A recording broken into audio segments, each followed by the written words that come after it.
हरे कृष्णा। रघुकुल रीति सदा चली आई, प्राण जाए पर वचन न जाए। प्रिय दर्शकों, आपको और आपके परिवारजनों को राम नवमी की ढेरों शुभकामनाएं।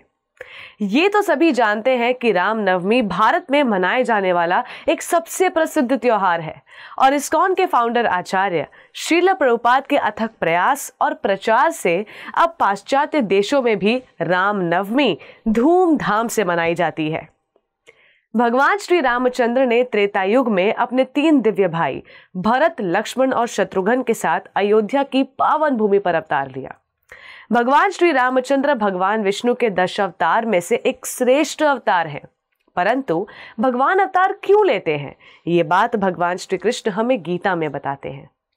जब जब धर्म की हानि होती है और अधर्म बढ़ने लगता है, तब तब भगवान धरती पर अवतार लेते हैं और सारे दुराचारियों और पापों का विनाश करते हैं और भक्तों की रक्षा करते हैं।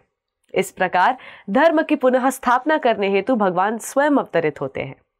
भागवत पुराण के अनुसार भगवान विष्णु के 2 द्वारपाल जय और विजय, इन्हें 4 कुमार ने श्राप दिया था कि वे पृथ्वी पर 3 जन्म लेंगे और वो भी भगवान विष्णु के शत्रु के रूप में। ये 2 पुलत से ब्राह्मण के पुत्र थे, परंतु स्वभाव में बड़े ही क्रूर थे। उन्होंने कुछ देवी देवता को अपने यहाँ बंदी बनाकर रखा था। देवी देवताओं की स्थिति को देखकर भगवान विष्णु को उन पर दया आई और उन्होंने भगवान श्री रामचंद्र का अवतार धारण किया। वाल्मीकि रामायण के अनुसार अयोध्या महाराज दशरथ का राज्य था और उनकी 3053 रानियां थी, जिनमें से 3 मुख्य रानियां थी, माता कौशल्या, माता कैकेयी और माता सुमित्रा। महाराज दशरथ, जिनका रथ 10 दिशाओं में चलता था, वे वैभव और ऐश्वर्यपूर्ण थे, शक्तिपूर्ण थे, लेकिन फिर भी अपने जीवन में निराश थे। उनकी निराशा का कारण था उनकी कोई पुत्र संतान नहीं थी। उनकी इस तीव्र लालसा को देखकर उनके मंत्री और ऋषि मुनियों ने उन्हें सुझाया कि वो पुत्र कामेष्टि यज्ञ करें। पुत्र कामेष्टि यज्ञ के फल को उन्होंने अपने 3 प्रमुख रानियों में बांट दिया, जिसका एक आधा हिस्सा उन्होंने माता कौशल्या को दिया। उन्होंने अपना हिस्सा पाते ही तुरंत ग्रहण कर लिया और ग्रहण करते समय ये प्रार्थना की कि उनकी संतान समस्त सृष्टि में राज करने योग्य हो। उसके फलस्वरूप उन्हें भगवान श्री राम की प्राप्ति हुई, जो बहुत ही सुंदर थे। उन्होंने समस्त सृष्टि पर न्यायपूर्वक राज्य किया। बचे हुए आधे हिस्से को उन्होंने देवी कैकेयी और देवी सुमित्रा में बांट दिया, जिन्होंने तुरंत उसे पा लिया। और माता कैकेयी ने पाते वक्त प्रार्थना की कि उनका पुत्र सदैव धर्म के मार्ग पर चले, न्याय के मार्ग पर चले, और इसके फलस्वरूप उन्हें भरत महाराज की प्राप्ति हुई। और भरत का न्याय प्रिय चरित्र हम सभी जानते हैं। सुमित्रा देवी ने अपने हिस्से को लेते हुए प्रार्थना की कि उनका पुत्र सदैव अपने बड़े भाइयों की सेवा में आतुर रहे, तो इसके फलस्वरूप उन्हें लक्ष्मण और शत्रुघ्न प्राप्त हुए।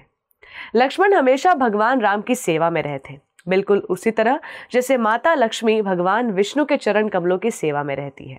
और शत्रुघ्न, जिनके नाम का अर्थ है जिसका कोई शत्रु नहीं है, वे अपने बड़े भाई भरत की सेवा में हमेशा लगे रहते थे। भगवान श्री राम और माता सीता का जीवन चरित्र वाल्मीकि द्वारा लिखी गई एक ऐतिहासिक ग्रंथ रामायण में प्रस्तुत है। रामायण 7 भागों में विभाजित है। पहला कांड है बाल्यकांड, अयोध्या कांड, अरण्य कांड, किष्किंधा कांड, सुंदर कांड, युद्धा कांड और उत्तर कांड। भगवान श्री रामचंद्र मर्यादा पुरुषोत्तम के रूप में जाने जाते हैं। वे मर्यादा के स्वामी हैं। उन्होंने एक आदर्श पूर्वक नायक की अभिनय को प्रस्तुत किया है। जब रावण ने माता सीता का हरण किया और उन्हें लंका ले गया, तब भगवान श्री राम ने वानरों की सहायता से लंका पर आक्रमण किया और रावण का वध कर माता सीता को पुनः अयोध्या ले आए। रावण ये एक काम रूपी वासना को प्रस्तुत करता है जो प्रेम के विपरीत है। भगवान श्री राम ने रावण का वध कर अधर्म का नाश किया और अपने भाइयों की और भक्तों की रक्षा की। आइए हम सब इस पावन दिवस पर भगवान श्री राम का आश्रय लें, ताकि हमारे हृदय में बसे इस काम वासना का नाश हो सके और हमारे हृदय में भगवान के प्रति शुद्ध प्रेम जागृत हो सके। बोलिए सियावर रामचंद्र की जय। हरे कृष्ण टीवी की ओर से आप सभी को पुनः राम नवमी की हार्दिक शुभकामनाएं।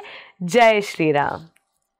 ऐसे ही और भक्तिमय कार्यक्रमों के लिए देखिए हरे कृष्णा टेलीविजन, और इसे प्राप्त करने के लिए आप अपने केबल अथवा DTH ऑपरेटर से संपर्क करें तथा और अधिक जानकारी के लिए आज ही डायल करें 7666 839 839।